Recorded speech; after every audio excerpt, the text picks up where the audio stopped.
Berarti sudah ada berapa yang mendaftar? Ada 4 yang sudah daftar. Kalau gambarannya ini berarti calon bupati di Bojonegoro mungkin nggak banyak Pak. Calonnya apa Anda dari partai semua? Atau emang ada yang nanti berpotensi ada jalur independen?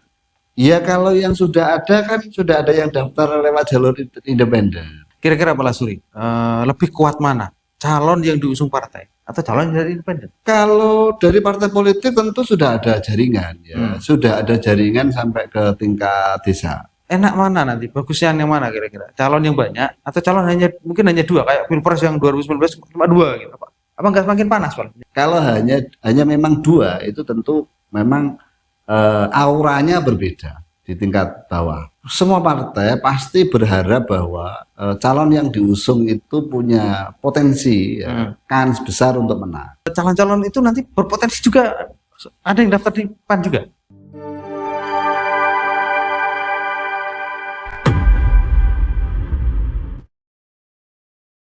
Oke, selamat siang sahabat Radar Bojonegoro. Jumpa lagi di podcast Jawa Pos Radar Bojonegoro ya. Hari ini kita akan mengupas tuntas, mengupas hal-hal yang menarik seputar politik pemilihan Bupati Bojonegoro tahun 2024. Seperti apa nanti lika-likunya, bagaimana nanti keseruannya, bagaimana nanti tantangan-tantangan dalam pemilu ini, liku-liku politiknya. Nanti kita akan bahas dengan narasumber kita. Telah hadir di studio narasumber kita itu Bapak Ketua DPD PAN Bojonegoro, Pak Lasuri. Selamat siang Pak Lasuri. Selamat siang Mas Nur.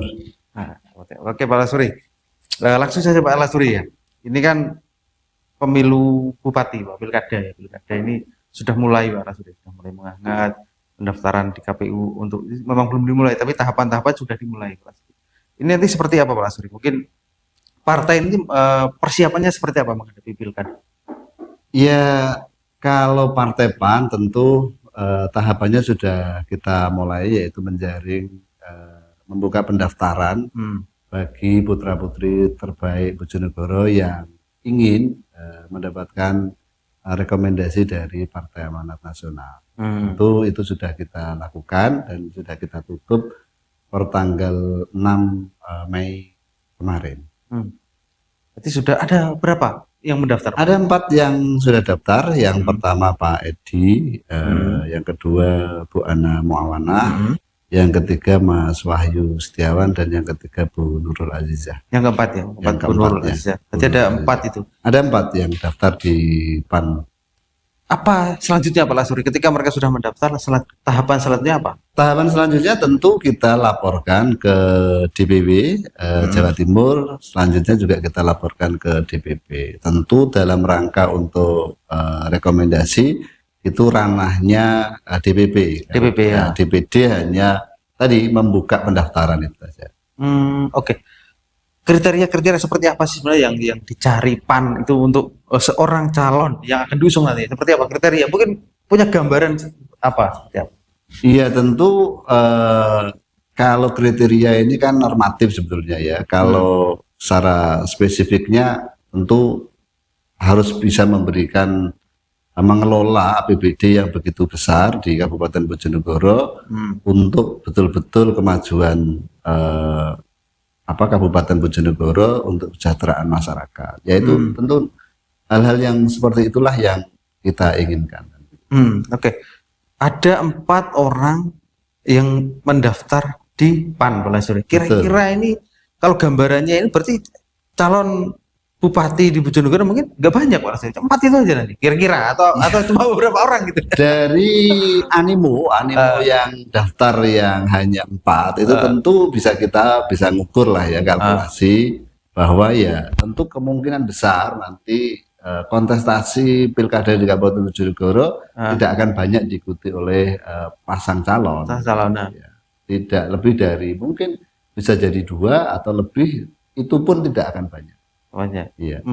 Tahun 2018 pilkada 2018 kan ada 4 calon. Betul. Kemungkinan sama seperti itu atau memang nanti juga cuma 2 pasangan head to head. Ya, agak berbeda ya, karena memang di 2018 itu masih ada, sudah tidak ada lagi incumbent. Artinya Pak Yoto sudah periode kedua. Meskipun istrinya yang maju, tapi bagi masyarakat, calon-calon lain menganggap bahwa ini tidak incumbent, sehingga begitu animo orang-orang mau memberikan tantangan itu cukup besar. Semuanya sama-sama baru gitu. Iya, sama-sama baru. Kalau yang ini nanti Berbeda karena ini kan masih agak berbau incumbent lah ya, meskipun sekarang itu dipimpin oleh PJ, tapi pada dasarnya masih satu periode. Artinya ada bau-bau incumbent yang mereka harus lawan. Tentu harus punya nyali orang yang berani menantang ini. kenapa incumbent itu kok potensi menangnya tinggi sekali? Apa memang incumbent itu memang sudah punya modal duluan gitu? Ya, punya potensi mereka, punya modal sosial, punya modal bagaimana mereka sudah mengelola APBD selama 5 tahun. Tentu ada sesuatu yang sudah ditanamkan di masyarakat, sesuatu yang sudah diperbuat. Tentu itu yang membuat pemikiran orang yang mau memberikan tantangan itu berpikir. Oke. Masyarakat di tingkat masyarakat ya secara luas ini memahami nggak bahwa Bojonegoro ini memiliki APBD yang besar, atau mereka memang taunya ini hanya bupati seperti sebelum-sebelumnya aja gitu? Ya. Tidak semua masyarakat itu tahu bahwa APBD kita sebesar itu. Ya, tentu ini butuh pemahaman. Kalau misalnya calon-calon nanti yang akan berkontestasi itu bisa memberikan penjelasan kepada masyarakat, tentu masyarakat akan semakin tahu bahwa APBD kita ini memang besar. Besarannya mungkin bisa jadi 8 sampai 9 triliun. Itu tidak semua masyarakat paham itu. Untuk ini Pak Walasuri, kira-kira ini calonnya apa Anda dari partai semua, atau emang ada yang nanti berpotensi ada jalur independen? Ya, kalau yang sudah ada kan sudah ada yang daftar lewat jalur independen. Tentu itu kita maknai bahwa tidak semuanya berangkat dari partai politik. Ada yang ternyata sudah daftar dari independen. Artinya tidak tertutup kemungkinan orang itu berangkat, dan ini kan masih dalam proses verifikasi. Apakah lolos atau tidak? Kalau lolos verifikasinya bahwa KTP dan dukungan yang diserahkan kepada KPU itu memenuhi syarat dan kuotanya terpenuhi, tentu akan ada yang namanya pasangan calon bupati maupun wakil bupati yang berasal dari independen. Ya. Yang sekarang ini baru daftar kan itu, verifikasinya kan masih dalam proses. Begitu. Berarti pendaftaran juga masih cukup lama gitu. Pendaftaran masih akan sekitar tanggal 27, 28, 29 November, 3 hari itu. Kira-kira para calon ini mendekati partai seperti apa? Para calon-calon yang ingin maju ini mendekati partai seperti apa? Iya, tentu hampir semua, karena acuan di dalam KPU itu yang dipakai adalah nanti rekomendasi dari DPP. Ya, tentu masing-masing orang yang sudah daftar di partai-partai politik atau tidak membuka pendaftaran penjaringan, tentu ya melakukan lobby kepada pemilik atau ketua-ketua umum atau petinggi-petinggi partai di tingkat DPP atau pusat. Kira-kira Pak Lasuri, lebih kuat mana? Calon yang diusung partai atau calon dari independen? Seperti apa? Gambarannya dari engineer sebagai politisi ini seperti apa gambarannya? Ketika ada calon, lebih kuat mana? Mungkin secara figur, secara kekuatan gitu, kekuatan. Kalau dari partai politik tentu sudah ada jaringan ya, sudah ada jaringan sampai ke tingkat desa. Ini partai politik. Kelebihannya di situ ya. Partai politik juga sudah teruji dalam pemilu-pemilu legislatif. Tentu mereka sudah teruji. Faktanya adalah mereka ada yang menjadi anggota DPR. Tentu itu fakta yang tidak bisa dinafikan. Salah satu kelebihannya di situ. Salah satu kelebihannya di situ. Kalau perseorangan tentu harus membuat dari nol. Artinya relawan atau tim yang ada sampai di tingkat bawah. Itu perbedaannya. Kalau bisa mengkolaborasi, dia didukung, dia perseorangan atau independen, tapi juga didukung oleh partai politik, untuk itu menjadi kolaborasi yang menarik menurut saya. Terus calon ini Pak Lasuri ini sepertinya kan seperti yang Jenengan bilang tadi tidak akan banyak gitu. Enak mana nanti? Bagusnya yang mana kira-kira? Calon yang banyak atau calon mungkin hanya 2 kayak Pilpres yang 2019 cuma 2 gitu Pak? Apa nggak semakin panas Pak? Misalnya kalau hanya 2. Ya, situasi masyarakat terbelah 2 kan gitu. Situasi memang lebih adem itu kalau kontestasinya diikuti oleh beberapa calon. Artinya lebih dari 2. Kalau hanya diikuti oleh 2, tentu suasananya agak berbeda, agak sedikit hangat lah, hangat kuku atau bisa jadi panas kan, gitu. itu dimanapun saja kalau duel final itu, Ah, duel final sepak bola atau apa saja, kalau hanya memang dua itu tentu memang auranya berbeda di tingkat bawah. hmm. Ini perkiraan nanti November lah Suri, pelaksanaan pemilu bupati. Iya, iya.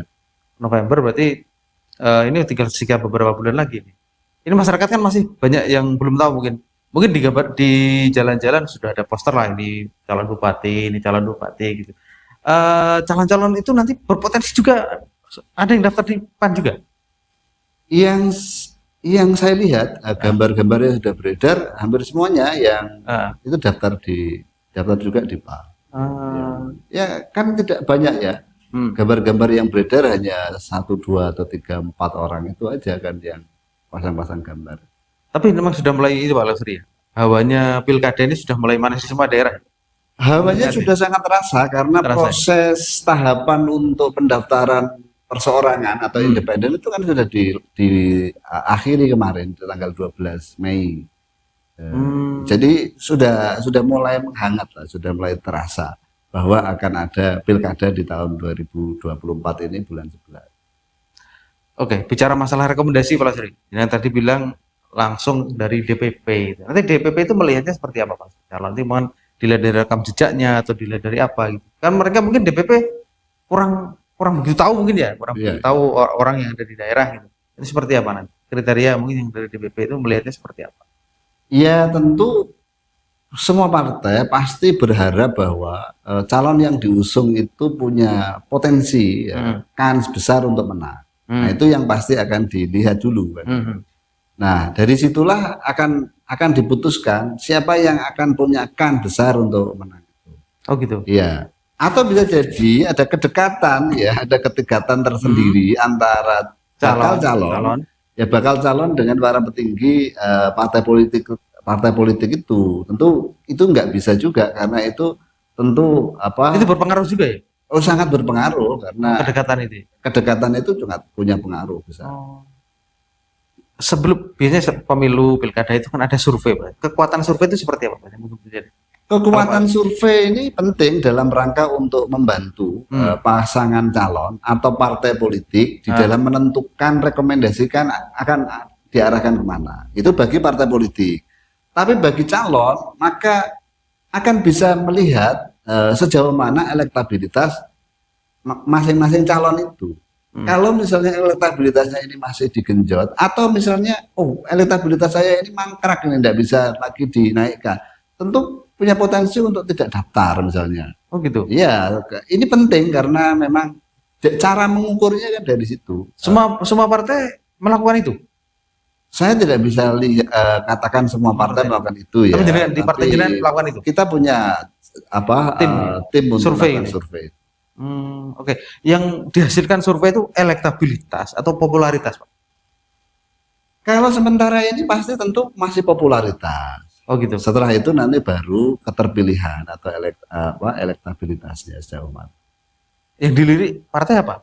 Popularitas dulu atau memang kemampuannya calon itu? Atau emang orang itu kan kadang dia pinter, mampu, tapi nggak populer, Pak. Hai, kamu kehilangan STNK?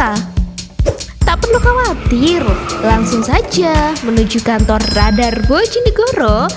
Nah, sampaikan ke petugas jika ingin pasang iklan STNK hilang.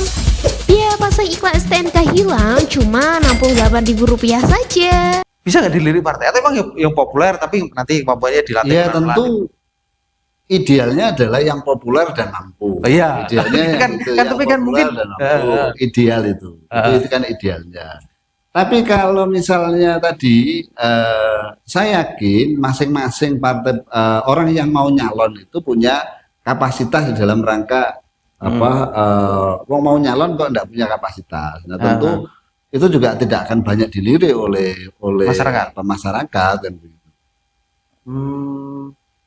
Atau masyarakat seperti sekarang ini kan mungkin ini yang kenal, mungkin artis gitu Pak ya, artis. Nah, kayak fenomena kemarin ada artis yang nyalon terpilih kan gitu Pak. Terpilih kan emang terkenal banget. Apa itu juga berpengaruh juga pada partai? Bisa jadi partai politik itu menggunakan vote gate atau calon Kalau kemarin kan pemilu legislatif itu banyak menggunakan artis gitu Artis, ya. ya. Partai saya juga begitu, banyak menggunakan Artis. dan faktanya jadi gitu Jadi ya. Faktanya jadi misalnya Mas Uya Kuya, Pasha Ungu, Farel Bramasta itu jadi semua. Jadi semua. Jadi semua. Artinya apa? Masyarakat itu juga melihat popularitas, bukan kemampuannya ya, kemampuannya juga. Tapi Kenal dulu lah ya. kenal dulu. Gitu. Kenal dulu. Kenal dulu. Maka partai politik akan sangat banyak dipengaruhi keputusan dalam langkah untuk menjatuhkan pilihannya tentu dari popularitas dan elektabilitas itu. Gitu. Kalau melihat kondisi saat ini Bojonegoro saat ini, kira-kira ini calon yang populer nih nggak banyak Pak Lasri. Artinya calon-calon yang popularitasnya tinggi. Ya maka tentu saya katakan tadi karena calon-calon yang popularitasnya tinggi itu tidak banyak, maka tentu itu tadi kemungkinan besar calon yang akan berkompetisi di Kabupaten Bojonegoro dalam pilkada itu juga nggak akan banyak kan. Ya kisaran antara 2 maksimal mungkin bisa jadi hanya 3. Oke. Ini kira-kira bukan kira-kira ada syarat untuk daftar KKP dari parpol 10 kan? 10 kursi. Minimal 10 kursi. 10 kursi. Ya. Kalau ini maksimal berarti kan bisa 5 pasang calon. Maksimal misalnya kan dari 50 kursi di DPR kan. Iya. Tapi kayaknya nggak mungkin Pak Lasri. Nggak mungkin karena sudah ada salah satu partai yang punya 13. Artinya kan ada masih 37 kan. Oh gitu. Ada 37 itu banyak, ada 3 lagi ya. Hanya 3 lagi. Jadi nanti 50 itu pun juga tersebar di partai-partai kecil-kecil juga. Ada yang 3 kursi, 2 kursi. Menyatukan itu kan juga nggak gampang gitu ya. Makanya saya katakan tadi 2 atau maksimal 3 lah.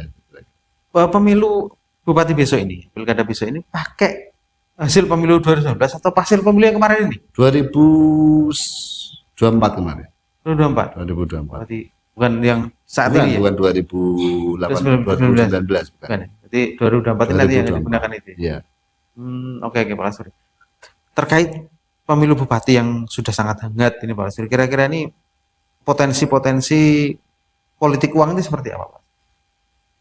Ya sangat bisa dimungkinkan bahwa kalau kita berkaca pada pemilu legislatif 2024 kemarin, bagaimana proses pemilu yang diwarnai dengan banyak beredarnya uang, tentu tidak tertutup kemungkinan di pilkada nanti juga akan sama seperti di pemilu legislatif. Orang mungkin pemilih Pak, pemilih itu seperti apa? Mungkin dia memilih yang ada duitnya, atau memilih bang yang sudah kenal banget. Kalau pemilu bupati loh pilkada ini. Iya, pemilu bupati ini bisa jadi akan sangat berbeda dengan pemilu legislatif ya, karena pemilu legislatif itu kompetisinya banyak sekali yang mengikuti. Tapi kalau pemilu kada ini kan mungkin tidak banyak.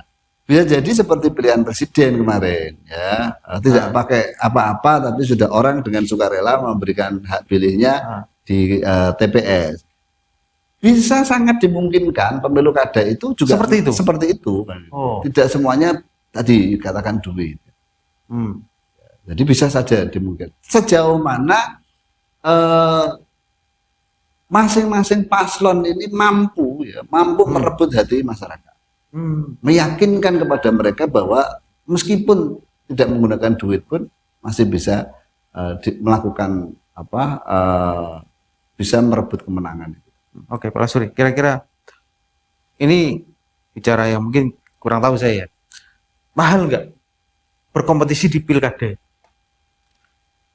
Ya tentu mahal gitu ya, tentu mahal. Kita kosnya banyak gitu Pak. Tentu kosnya banyak ya, kita tentu tidak bisa nafikan bahwa ada berita yang macam-macam terkait dengan mungkin bisa jadi misalnya masing-masing partai politik itu meminta atau uang nanti untuk koordinasi dengan operasional DPR masih ranting atau mengumpulkan itu tentu butuh biaya. Itu yang pertama. Yang kedua untuk membuat baliho Kabupaten Bojonegoro kan juga cukup besar, untuk sosialisasi cukup biaya besar, ya macam-macam lah ya. Tentu itu membutuhkan biaya yang cukup besar. Apalagi misalnya kalau menggunakan metode seperti pemilu legislatif kemarin, ada serangan fajar, ada serangan subuh, ada serangan siang, serangan itu tentu juga kosnya cukup pasti besar, pasti besar. Oke. Bojonegoro ini memang lebih seksi Pak ya dibanding dengan tetangga-tetangga karena memang APBD-nya lebih besar. Iya, Apa itu juga jadi salah satu pengaruh perebutan kursi bupati itu menjadi menarik di Bojonegoro? Iya, kalau kita lihat karena ini pemilu kada serentak seluruh Indonesia, kalau kita dengar di kabupaten-kabupaten tetangga itu kan gaungnya tidak Iya, sedahsyat di di Kabupaten Bojonegoro. gitu Ya adem-ademnya lah. Ya adem-adem, karena mungkin Incumbent-nya pasti oke semua. pemenangnya itu sudah bisa diketahui lah. Sudah bisa ditebak ya. Sudah bisa ditebak. Tapi kemungkinan Bojonegoro ini masih sangat dinamis dan cair lah. Oke. Kembali ke incumbent tadi. Kekuatan incumbent itu kok lebih kuat Pak ya, lebih kuat. Artinya Bojonegoro ini bisa bilang kan nggak ada incumbent, sama rasa incumbent kan gitu Pak ya. Iya. Itu nanti seperti apa Pak? Incumbent itu kok tetap orang itu menilai incumbent itu lebih itu karena itu tadi ya.